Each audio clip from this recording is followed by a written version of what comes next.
Thomas Edison was a man of business and grit. Nikola Tesla was a man of lightning and dreams. When these two titans collided in the late 1800s, it sparked a conflict known as the War of the Currents. It involved public electrocutions, secret patents, and a desperate race to power, the 1893 World's Fair. This is the story of the brilliant, eccentric mind of Tesla, and the battle that determined exactly how the world would turn the lights on. Nikola Tesla's free energy machine. When most people hear the name Tesla today, their mind jumps straight to electric cars, touchscreens, and stock prices. The name has become shorthand for modern technology. But let's not forget the person who inspired it all. Nikola Tesla. Nikola Tesla was not just another inventor from the late 19th century. He was one of the foundational engineers of the modern age. His most famous achievement, the three-phase alternating current system, still powers homes around the world. That alone would have secured his place in history, but it was only one part of a much larger body of work. Over the course of his life, Tesla filed 272 patents across 25 countries, with 112 granted in the United States. His ideas ranged from radio technology to wireless power transmission. Some of his inventions were practical and adopted quickly. Others were so far ahead of existing technology that they never found a foothold. Among those overlooked inventions is one of his most intriguing machines, the Tesla turbine. It promised to dish out free energy for everyone. So, what happened to it? Often called the boundary layer turbine or the flat disk turbine, the machine stands apart from nearly every rotary engine built before or since. And even over a century after it was created, people are still struggling to understand it. And now I have the job of explaining it to you. So let's do this. Before getting into how it works, one important clarification is needed. The word turbine is not ideal here because it brings the wrong image to mind. Most people imagine a shaft lined with blades, something that looks like a fan or a propeller enclosed in a housing. That definition matches the conventional meaning of a turbine, which is generally understood as a rotary engine driven by a fluid under pressure using curved vanes mounted around a central spindle. Water turbines, steam turbines, and gas turbines all follow this basic idea. The Tesla turbine does its own thing. Instead of blades, it uses a stack of smooth, closely spaced discs mounted on a shaft and enclosed inside a sealed chamber. There are no vanes, no scoops, and no surfaces shaped to catch fluid directly. At first glance, it looks almost too simple to work. Tesla spent nearly a decade developing his design, which resulted in 3 related patents. Fluid propulsion was filed in 1909 and patented in 1913. Turbine was filed in 1911 and patented in 1913. Valvular conduit followed in 1916 and was patented in 1920 after renewal. These documents laid out the operating principles in explicit detail. Tesla then built and tested multiple prototypes to prove the concept. At its core, the operation is straightforward. Pressurized fluid, either liquid or gas, enters the turbine chamber and flows between the discs. As it moves along the surface of the discs, it transfers energy to them, causing the entire stack to rotate. The rotating discs turn the central shaft, which can then be used to produce mechanical or electrical power.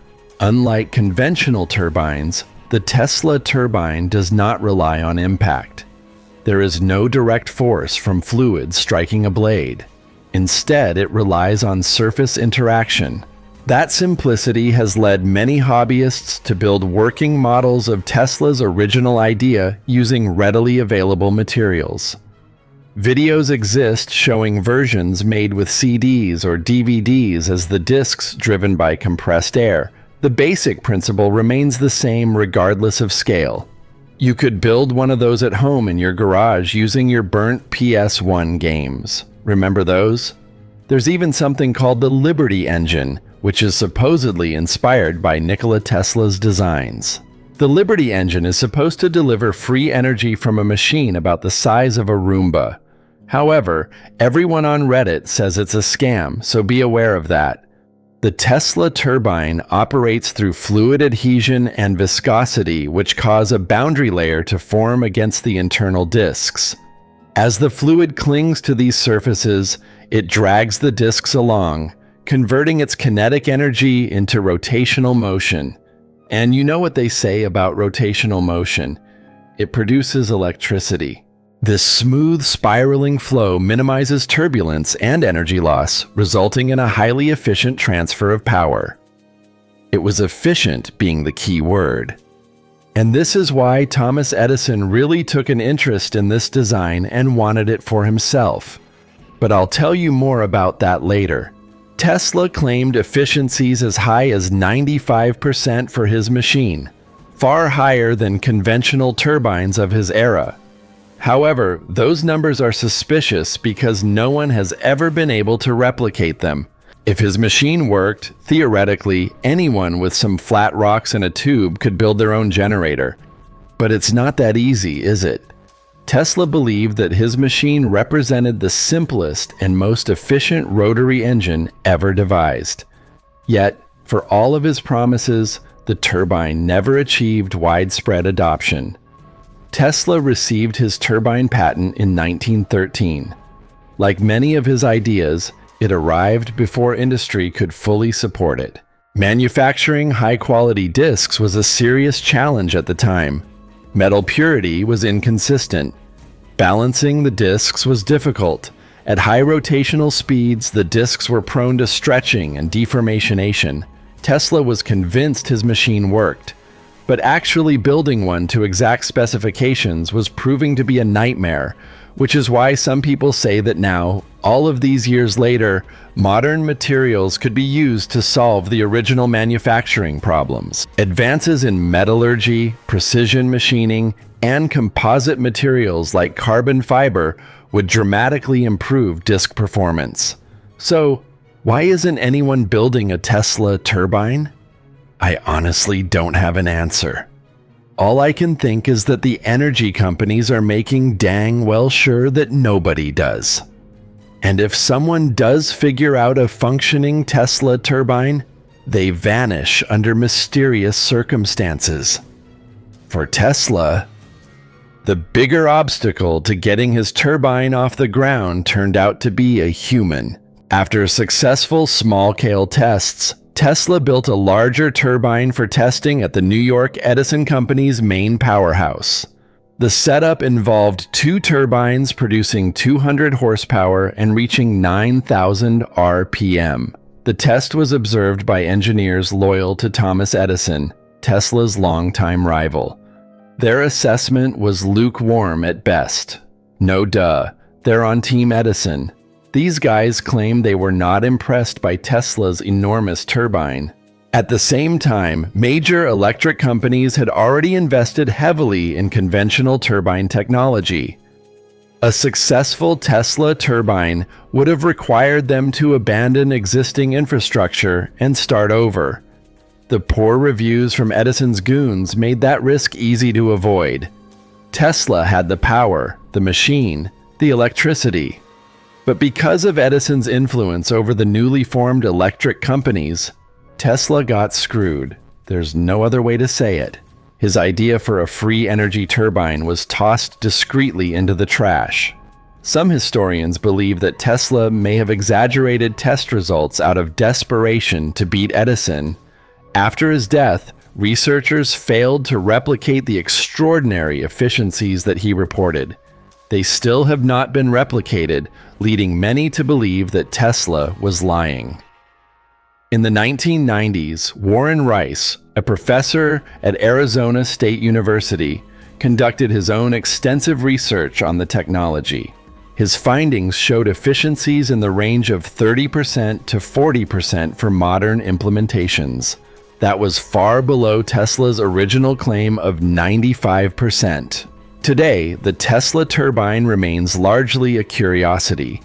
It is studied, built by enthusiasts, and occasionally tested in niche applications or sold online as a miracle machine that proves about as miraculous as Jesus's face on a piece of toast. Still, more than 100 years later, the Tesla turbine stands as a reminder of how far ahead Nikola Tesla was and how innovation sometimes fails. Not because it's wrong, but because the world just isn't ready, or because Thomas Edison was kind of a jerk. Now, who's ready to dive into the current wars? The War of the Currents. On the evening of May 1st, 1893, President Grover Cleveland stood before a crowd at the Chicago World's Fair. His role there was simple. He spoke briefly, reached out, and pressed a small gold button. In response, hundreds of thousands of electric lights ignited at once.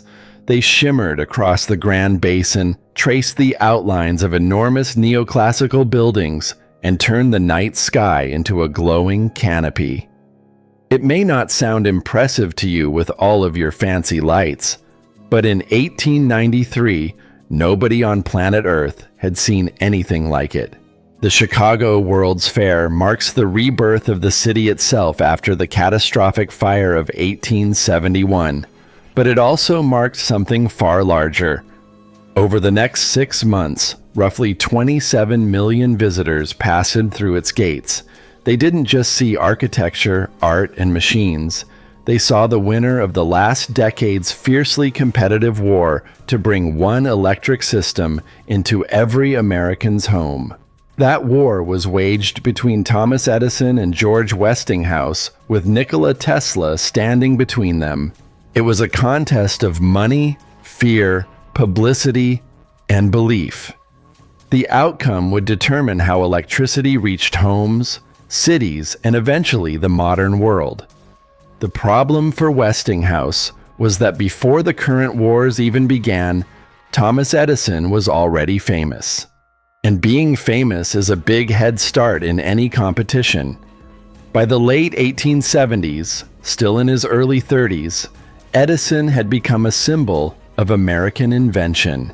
His photograph, capable of recording and replaying sound, seemed supernatural to the public, who still believed that photographs stole your soul. At Menlo Park, New Jersey, he built what was effectively the world's first industrial research laboratory. Then, after months of experimentation, Edison unveiled the first practical incandescent light bulb. It was reliable, durable, and suitable for mass production. The light bulb worked, but it needed power to glow. Inventing illumination without a way to distribute electricity was like inventing the car without roads or gas stations. Edison responded by designing an entire electrical ecosystem. My friends, they really don't make inventors like this anymore. His Edison Illuminating Company relied on direct current, also known as DC. In a DC system, electricity flows steadily in a single direction, much like the current from a battery. Edison owned the patents. He controlled the meters. He controlled the generators. Every light that burned on DC power meant royalties flowing back to him. And boy, business was booming. In September 1882, the first commercial power station opened on Pearl Street in New York City. It served a mere 59 customers. More stations followed, but just imagine being the only 59 people in New York City with working lights. They must have been the fanciest, schmanciest people in the whole place. Before long, everyone was getting in on the illumination. Businesses and homes began wiring themselves into the future. And what's amazing is that Edison fought off gas companies who accused electricity of being unsafe. While today, The opposite is happening with people trying to ditch gas and go full electric. For a while, Edison was a force of nature. He was unstoppable. But DC current wasn't everything that Edison wanted it to be. Direct current could not travel far without losing enormous amounts of energy. Power stations needed to be within roughly a mile of their customers. That meant more plants, more generators, and massive amounts of copper wiring. DC also ran at a fixed voltage. Supplying different voltages required entirely separate lines, multiplying costs and complexity. On the other hand, alternating current known as AC offered a way out of these limitations. In an AC system, the direction of the current reverses dozens of times per second. When paired with transformers, AC could be stepped up to extremely high voltages for transmission and then stepped down again for safe use. This allowed electricity to travel long distances with minimal loss. Power stations could be larger, fewer, and located far from the customers they served. Thinner copper wire could be used, drastically reducing material costs. In theory, AC was superior, but in practice, it was a nightmare because Edison had already gotten the ball rolling with DC. Changing to AC would have been hugely costly and a massive amount of work. But you know who didn't mind rolling up their sleeves? Our guy, Nikola Tesla. Tesla landed in the United States in 1884 with almost nothing. He carried a letter of introduction and had 4 cents to his name. He soon found work at Edison Machine Works improving DC generators. Tesla proved himself quickly and rose through the ranks. On one occasion, he worked through the night repairing dynamos aboard the ocean liner SS Oregon, restoring power before the ship reached port. Tesla was not afraid of hard work. In fact, he and Edison shared an obsessive work ethic and an appetite for innovation, but they did not share a vision of the future. Tesla believed that AC was the only viable way to electrify the world. Edison dismissed the idea as impractical. When Tesla presented his concepts, Edison praised them as splendid but useless. So Tesla left. The years that followed were brutal. Tesla raised money where he could, briefly dug ditches for Edison's power lines, and slowly developed his own AC system. His most important breakthrough was the polyphase induction motor. By using multiple alternating currents offset from one another, Tesla created a rotating magnetic field. This field eliminated the need for complex mechanical parts and made large-scale AC motors reliable and efficient. Tesla had the brains. He had the plans. He had the current. What he did not have was the cash. But a man named George Westinghouse did. Westinghouse was Edison's opposite. Where Edison embraced being a celebrity, Westinghouse avoided attention and disliked being photographed. He had already made a fortune through railroad safety innovations, particularly the air bra. Westinghouse understood infrastructure scale and the risks involved. He also immediately grasped the importance of Tesla's work. He hired Tesla as a consultant and purchased his patents for $60,000 in cash or stock, plus a royalty of $2.50 per horsepower generated. The deal would later be worth millions. It also armed Westinghouse with the missing pieces he needed to challenge Edison's dominance over American industry. This was the start of the War of the Currents. Edison fought to protect DC, not only because he believed in it, but because his empire depended on it. Even if he didn't believe in DC, it was in his financial interest to defend it to the bitter end. He had the backing of powerful financiers like J.P. Morgan and the Vanderbilt family. He had the public's trust and affection, which counts for a lot in this country. What Edison lacked was a technical solution to DC's limitations. It was enough for Westinghouse to go on the offensive. A sea power station sprang up in rural areas that DC could not reach. Westinghouse undercut Edison in cities by selling electricity at a loss. By 1887, Edison had built 121 stations, but Westinghouse was catching up quick with 68, and his system scaled far more efficiently. Edison was terrified. It was becoming obvious that AC was the better, more affordable, and more efficient option. But Edison would not let go of his electric empire. He began attacking AC, and for good reason: high voltage. AC lines were dangerous when poorly installed. Accidental electrocutions did occur, and more often than Westinghouse or Tesla would have liked. Edison, a natural predator, seized on these accidental electrocutions and blew them as out of proportion as he possibly could. Edison practically went on an anti-A tour. He warned the general public that AC would kill them. He framed DC as safe and gentle. Behind the scenes, he worked with electrical engineer Harold P. Brown to make those dangers visible in the most shocking way possible. Edison went full evil villain.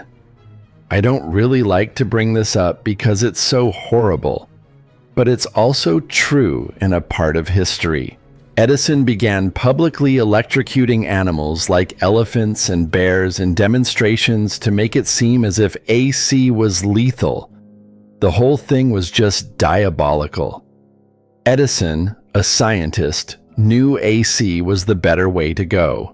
But motivated by greed, he would rather electrocute dogs and baby cows while lying to the American people that his way was better. You can dress it up, call Edison desperate, say he was misguided, but that's what happened. He eventually electrocuted an elephant named Topsy to death to prove that AC killed. That is something an evil person does. Edison's name became associated with the electric chair when New York sought a new method of execution because he'd been shocking so many animals. Edison had become Electric Death, and although he claimed publicly to oppose capital punishment when asked about the electric chair, he strongly recommended AC for the task. When William Kemmler became the first person executed by electric chair in 1890, the result was horrific. The initial 1,000-volt charge failed to kill him. A second, stronger surge of electricity burned his body, singed his hair, and filled the room with a smell of scorched flesh. George Westinghouse later remarked that an axe would have been more humane.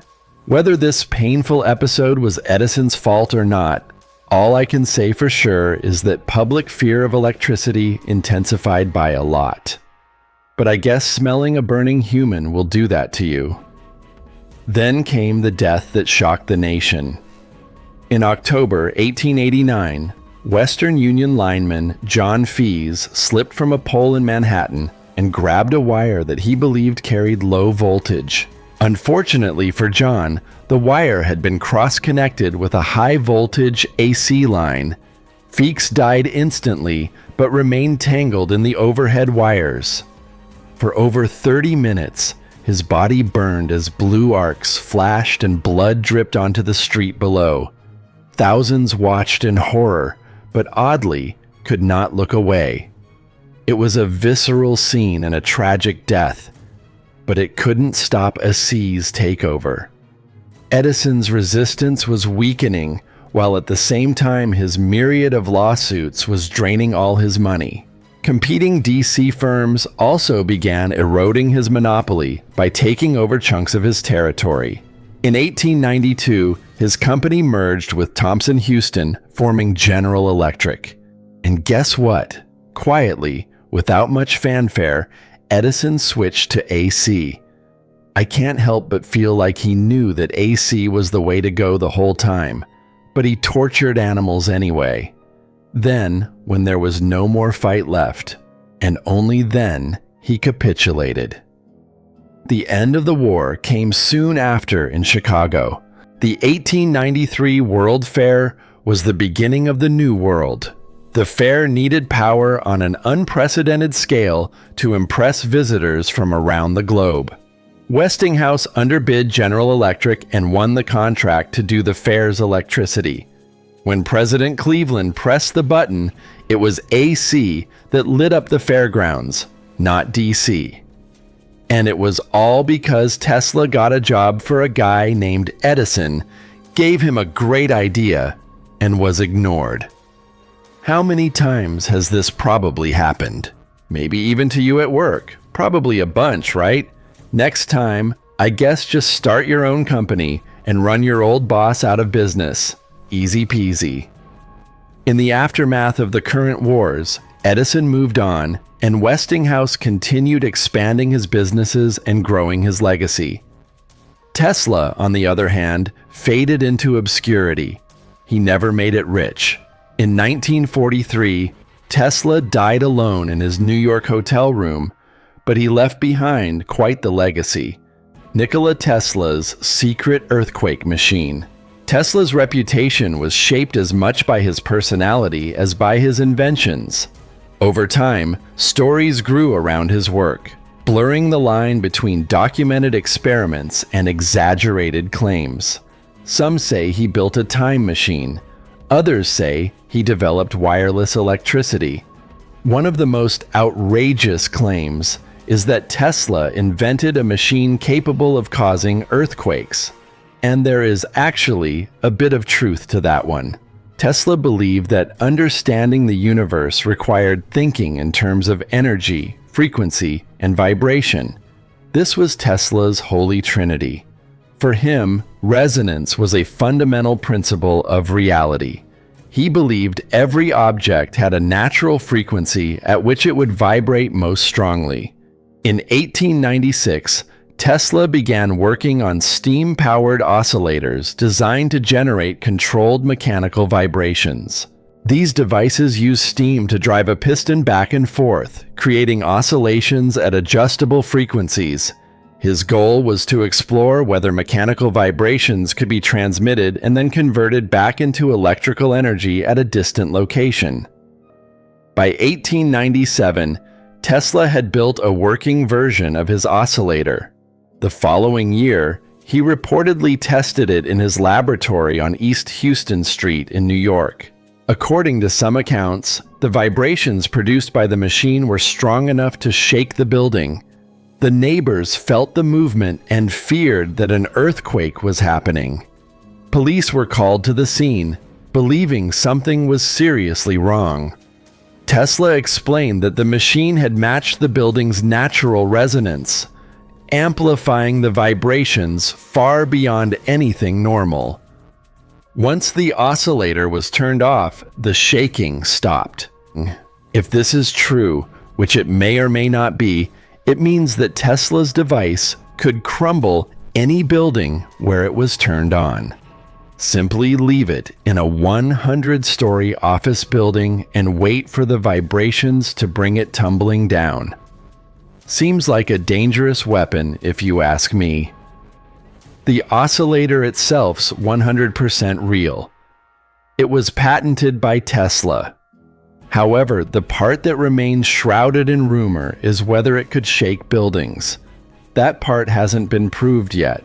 Years after the first alleged demonstration, Tesla supposedly performed a similar demonstration involving an unfinished steel-framed building. He claimed to have attached a small vibrating device to one of the beams and adjusted its frequency until the structure began to sway. Workers, frightened by the movement, fled the building, convinced it was about to collapse. Again, no one knows if this actually happened or if it's just a rumor. Either way, these stories fuel the idea that Tesla possessed a device capable of immense destructive power. But the reality is that Tesla never built a real earthquake machine, just a small oscillator. Of course, Tesla did not frame his device as a weapon. He imagined peaceful applications for vibration-based technology. One idea involved transmitting energy through the Earth itself. A device would convert electricity into mechanical vibrations, send them through underground rock, and a second device would convert them back into electrical power on the other side of the globe. That is nothing short of incredible. And it almost sounds possible, doesn't it? Tesla believes the Earth could act as a medium for energy transmission, much like a giant conductor. In his view, vibrations could travel through rock and soil over long distances if tuned correctly. This idea reflected his broader belief that the planet was part of a vast, interconnected electrical and mechanical system, almost like the human body. Rather than causing earthquakes, Tesla proposed using controlled vibrations to prevent them. He suggested that small, carefully tuned devices might gradually release built-up energy in the Earth, reducing the likelihood of sudden seismic events. The idea is like lifting a lid on a boiling pot to release some of the steam so the pot doesn't boil over only on a global scale. Tesla called his idea telgeodynamics, but it never moved beyond early experimentation. In practice, the idea failed. Vibrations produced by Tesla's devices were quickly absorbed and weakened by surrounding materials. Rock layers and soil dampened the oscillators, preventing them from traveling far or retaining useful energy. Although the earthquake machine never became reality, one of Tesla's ideas did find success in an unexpected area. He proposed using vibrations to explore the underground. Tesla thought that by sending waves into the Earth and observing how they reflected off different materials, it might be possible to map hidden structures beneath the surface. Ding ding. Tesla was right on the money this time. His concept lies at the heart of modern seismology. Today, scientists generate pulses of energy to travel through the Earth and reflect when they encounter different rock layers or geological boundaries. By analyzing their returning signals, geologists can construct detailed models of the underground. Archaeologists do the same thing to study buried structures. I talk about on the channel almost daily with things like ground-penetrating radar.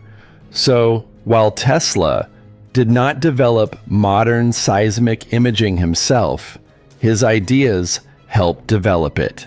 He predicted it decades before it would become a reliable science. Tesla was just too far ahead in his thinking. Had he been born today, Tesla may have changed the world in more ways than one. The wireless power transfer. Who is sick of wires? Oh, that's right. Everyone's sick of wires. Why do I still have to plug things into the wall? It's so annoying. Tesla knew how annoying wires were before most Americans had lights in their houses.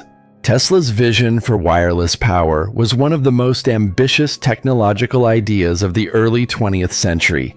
He imagined a world where electricity and information could be transmitted without wires, reaching any point on the planet instantly and efficiently. In Tesla's mind, power lines, cables, and physical connections were temporary solutions. The future belonged to energy moving freely through the Earth itself. This wasn't like his plan to cure earthquakes, by the way. It was totally different. Tesla believes a planet could function as a giant electrical circuit. By sending carefully tuned electrical signals into the ground and the upper atmosphere, he thought energy and information could be distributed globally. This idea became the foundation of what he called his World Wireless System, a single, integrated network for power transmission and communication. As early as 1891, Tesla was experimenting with high-frequency alternating currents, exploring how electricity behaves at extreme voltages and rapid oscillations. On September 2, 1897, he filed a patent describing a system for transmitting electrical energy through natural media using the Earth and the upper atmosphere as conductors. The patent was officially granted in 1900. Next, Tesla had to do some large-scale testing. He traveled to Colorado Springs in 1899. Why? Because the city's elevation of more than 6,000 feet and its frequent lightning storms were great for Tesla's experiments. They offered conditions that he believed were ideal for studying powerful electrical phenomena. There, he built a laboratory equipped with massive coils and generators capable of producing spectacular electrical discharges. Tesla was convinced these experiments proved that wireless power transmission was possible. After returning to New York, Tesla sought funding to turn theory into infrastructure. In 1901, financier J.P. Morgan agreed to support the construction of a large experimental facility on Long Island. The project centered on the Warden Cliff Tower, designed by architect Stanford White, rising 187 feet and topped with a large metal dome. The tower was intended to act as a transmitter for wireless power and communication signals. Beneath the structure, Tesla installed an underground system of iron rods and copper plates. He believed this network would help couple the tower electrically to the Earth, allowing energy to flow outward across the globe. By 1902, much of the laboratory and tower had been completed. It didn't take too much time, but it caused a heck of a lot of money. And as the work progressed, serious problems emerged. Tesla struggled to clearly demonstrate short-term commercial returns, and J.P. Morgan grew skeptical. Wireless communication was advancing rapidly, but wireless power appeared expensive and uncertain. Funding slowed down and then stopped completely. By 1906, the Warden Cliff project was abandoned. Kind of sad to think about. All that work and the tower never became operational because Tesla couldn't profit fast enough. Had Tesla been allowed to continue, we might be living in a world where you don't get tangled up in cords. In 1917, the unfinished tower was dismantled and sold for scrap, marking a painful end to Tesla's most ambitious undertaking. Although Tesla continued thinking about wireless transmission until his death in 1943, he never again had the resources to pursue the idea on such a grand scale. Thanks for watching. What do you think about Tesla's projects? What about Edison versus Tesla? Let me know in the comments. Remember to subscribe if you haven't already, and I'll see you soon.